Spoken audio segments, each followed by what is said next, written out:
अस्सलाम वालेकुम प्यारे दोस्तों, आप देख रहे हैं मेरा यूट्यूब चैनल पंजाबी विलाग गाल बुहाड़। और मैं हूं इस वक्त कबीरवाला में FNC होटल में। एक ज़रूरी जो है कंपनी तहफ़्फ़ुज़ सन ग्रो, उसकी मीटिंग में मैं आपको भी चंद झलकियाँ दिखाता हूँ। ये आप ज़रा चेक कर लें।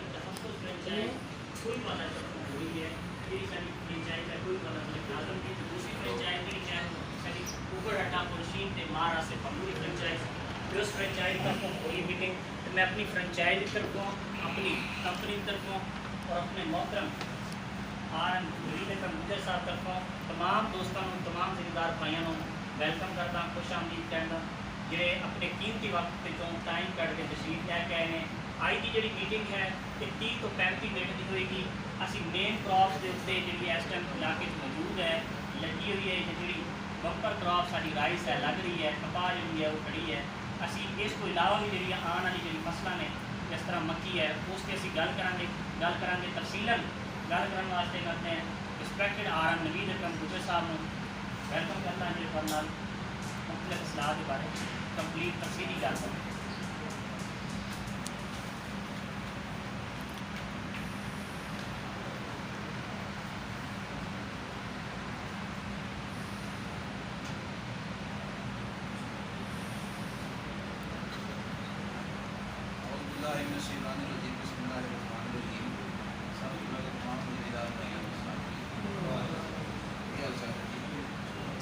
जिमें कि वकार साहब ने दसिया कि अपनी जी अज की मीटिंग है ये ज़्यादातर आमदन वाले नाल होएगी, क्योंकि मूंजी की बड़ी फसल है और मेन फसल है अपने इस इलाके की।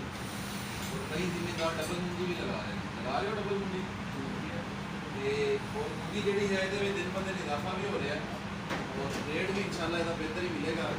इस टाइम भी जो हाइब्रिड का रेट है मोटे चावल का तकरीबन 2300 तो लैके 2450-2500 रुपये का रेट है।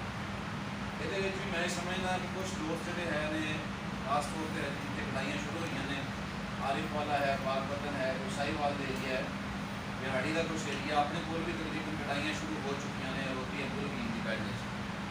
कुछ दोस्त जो है धान किला कटवा रहे हैं जी भाई तो रेट थोड़ा जहा डाउन है, मॉइस्चर लेवल ज़्यादा है। उम्मीद यही है कि जिस तरीके अपने एक्सपोर्टर के कोल सोते हैं और जिस तरीके की अपनी पिछले साल इंपोर्ट हुई है, यकीनी तौर पर उत्तर जिम्मेदार में इंशाल्लाह हाइब्रिड का रेट भी अच्छा मिलेगा और आने वाले टाइम के जो है अपना 15 दिन का रेट भी अच्छा रहेगा। और जी अपनी अज की मीटिंग है ये असी पहला जो हिस्सा है वो मूंजी की जी है मीटिंग वो डिस्कस करांगे और असी ये देखा कि मूंजी की जी औसत पैदावार है वो किस तरीके इजाफा हो सकता है। वैसे आम तौर के उत्ते अपने इस इलाके के 1509 की काश ज़्यादा है, 1121 भी लगा रहा कोई दोस्त और 515 सुपर भी लगा रहा कोई दोस्त। वो काश अगर कोई कर भी रहा तो मेरे ख्याल नाल थोड़ी है, ज़्यादातर जी काश है 1509 या 1847 की है तो उस बाद शायद किसी दोस्त ने 1121 भी काश करना हो। पर हाल जितनी भी वैरायटियाँ ने 1121 तो इलावा 1847 है या 1509 है, ये तमाम वैरायटियाँ 90 तो 95 दिन के तैयार होने वाली वैरायटियाँ ने। असी ये देखा कि इन्हों की अच्छी पैदावार को की मुराद है और अच्छी पैदावार लैन वास्ते सानू इसकी देखभाल किस तरीके करनी चाहिए है। और जी वैरायटी 1509 है या ये थोड़े को इलाके के पहले की औसत दे रही है जी भाई 60 मन प्रदेशा साहब दस रहे हैं कि 60 मन आ रही है, मेरा साहब बैठे ने तकरीबन इन्हों की भी यही औसत है। आम तौर पर जिम्मेदार 50 मन तो लैके 60 62 65 मन तक औसत लै रहे हैं 15 दिनों। कुछ फार्मर जोड़े है ने जो थोड़ा जहा खर्चा ज़्यादा करते हैं या तुम समझ लो उन्होंने रकबे का कान अच्छा है या उन्होंने लवाई अच्छी है उत्थे 70-72 मन तक भी पैदावार आ जाती है 15 दिनों की। इसी तरीके जो 1847 है वो भी 5-10 मन इस ज़्यादा पैदावार दे सकता है अगर साड़ी मैनेजमेंट अच्छी है। अगर कोई 250 मन औसत पैदावार लै रहा है वो गुंजाइश मौजूद है कि इन्हों 50 मन को 60-65 मन के उत्ते लैके जा सकता है। 60 मन वाला 65 मन से 65 मन वाला कोशिश करके उन्होंने 70 मन के उत्ते लैके जा सकता है, क्योंकि अल्लाह ताला ने इंसान के कोल जी चीज़ रखी है वो कोशिश है वो इख्तियार है जोड़ा कि बंदा मेहनत कर सकता है कोशिश कर सकता है, बाकी जोड़ा है वो पैदावार के यकीनी तौर के उत्ते अल्लाह ताला इजाफा भी करता है। और अगर विकरा अच्छा हो फिर जिम्मेदार और अच्छी एफर्ट करता है और ज़्यादा कोशिश करता है खर्चा करता है ताकि मेरा प्रॉफिट बेहतर हो सके। हूँ अच्छे प्रॉफिट के हिसाब नाल या अच्छी पैदावार के हिसाब नाल मैं तुहाडे नाल डिस्कस करांगा कि तहफ़्फ़ुज़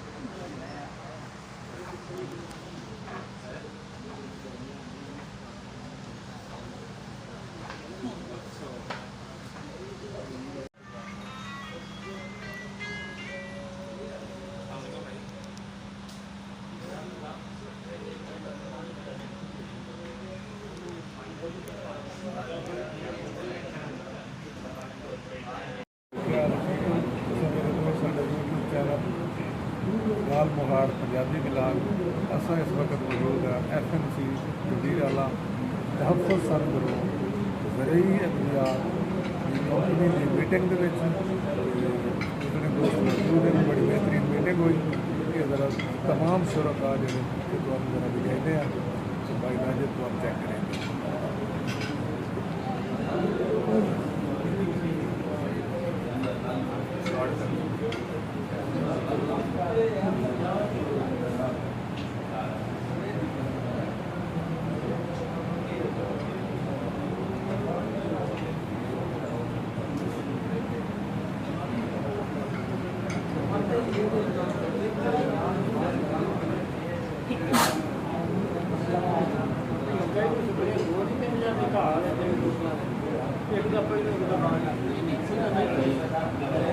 ਟਾਂਡੇ ਕੰਟਰੋਲ ਨਹੀਂ ਹੋ ਜਾਂਦੇ ਉਹਨਾਂ ਦੇ ਨਾ ਹੋਵੇ ਤਾਂ ਕਰੋ ਤਾਂ ਨਹੀਂ ਕਰਨਾ ਪੈਂਦਾ ਉਸ ਬਾਰੇ ਅੱਛਾ ਬਸ ਇੱਕ ਸਾਲ ਪੂਰਾ ਕੀਤਾ ਨਾ ਕਈ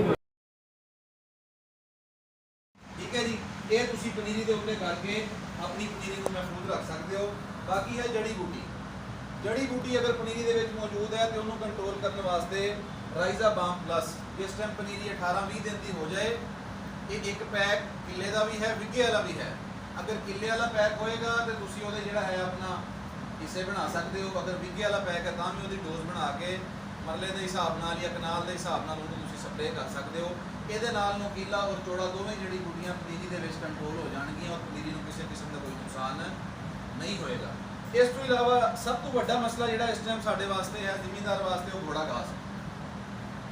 ਘੋੜਾ ਘਾਸ ਜਿਸ ਵੀ ਪਨੀਰੀ ਦੇ ਵਿੱਚ ਹੋ ਜਾਏ, ਸ਼ੁਰੂ ਦੇ ਵਿੱਚ ਤੇ ਜ਼ਿਮੀਂਦਾਰ ਨੂੰ ਜਾਂ ਲੇਬਰ ਨੂੰ ਪਤਾ ਨਹੀਂ ਲੱਗਦਾ ਜਿਸ ਟਾਈਮ ਉਹ ਪਨੀਰੀ ਦੀ ਪਟਾਈ ਕਰਵਾਉਂਦੇ ਨੇ ਔਰ ਉਹ ਖੇਤ ਦੇ ਵਿੱਚ ਪਨੀਰੀ ਦੇ ਨਾਲ ਹੀ ਸ਼ਿਫਟ ਹੋ ਜਾਂਦਾ ਹੈ। ਫਿਰ ਅਸੀਂ ਦਬਾ ਦਬ ਜਿਸ ਟਾਈਮ ਖਾਦ ਪਾਉਂਦੇ ਹਾਂ ਫਸਲ ਨੂੰ, ਫਿਰ ਉਹ ਜਲਦੀ ਤਿਆਰ ਹੋ ਜਾਂਦਾ ਹੈ, ਫਸਲ ਦੇ ਉੱਤੇ ਆ ਜਾਂਦਾ ਹੈ, ਸਿੱਟਾ ਕੱਢ ਜਾਂਦਾ, ਬੂਰ ਕੱਢ ਜਾਂਦਾ, ਉਹਨੂੰ